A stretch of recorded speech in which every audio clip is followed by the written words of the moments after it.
along with Steve Bannon here. And I want to tell you something, if Steve Bannon and I had organized that, we would have won. Not to mention, it would have been armed. Whoa. It is just antithetical to our values as a country for a member of Congress to wish that the carnage of January 6th had been even worse, and to brag that they would have succeeded in an armed insurrection against the United States government.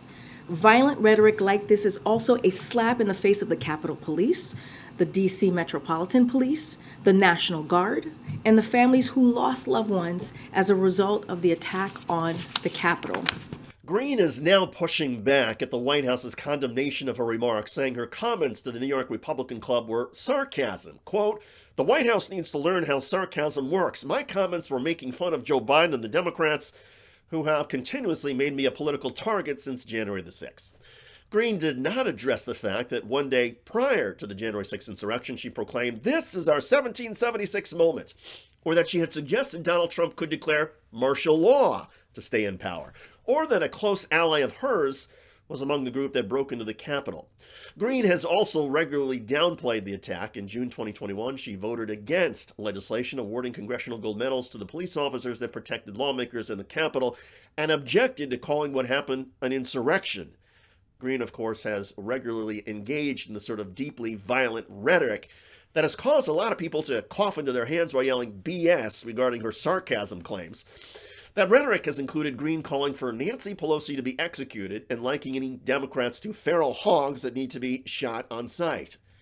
Greene is an ardent supporter of Donald Trump and has promoted his false claims that the 2020 election was stolen by Joe Biden. The conspiracy theories, of course, inspired Donald Trump supporters to attack the Capitol in a bid to halt Biden's certification as president. In April, Greene testified in Georgia after being sued by a group of Georgia voters seeking to bar her from office over her alleged involvement. Under oath, the Congresswoman denied involvement in the protests, which erupted into the riot.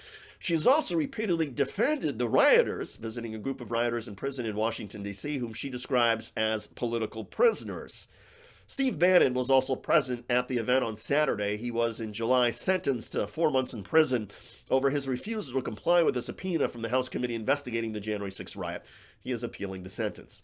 The Saturday gala was attended by prominent Trump allies, including white nationalists and European far-right figures, according to the Southern Poverty Law Center. New York Republican Club President Gavin Wax, who hosted the event, told the audience, which the SPLC said also included Donald Trump, Rudy Giuliani, and one of the main promoters of the Pizzagate conspiracy theory, quote, "We want to cross the Rubicon. We want total war. We must be prepared to do battle in every arena, in the media, in the courtroom, at the ballot box, and in the streets." House Republican leader Kevin McCarthy has pledged to restore Congresswoman Greene's committee assignments that were taken away nearly 2 years ago following her statements embracing QAnon. McCarthy is not saying much now about Greene's sarcasm regarding January 6th, and that speaks volumes about Kevin McCarthy. Integrity and shame are not things one tends to find in the House Republican leadership. Instead, they just want us all to move along, while Marjorie Taylor Greene continues her lunatic and arguably treasonous remarks. And there's likely going to be a lot more of that coming. I'm David Shuster. Thanks for joining us.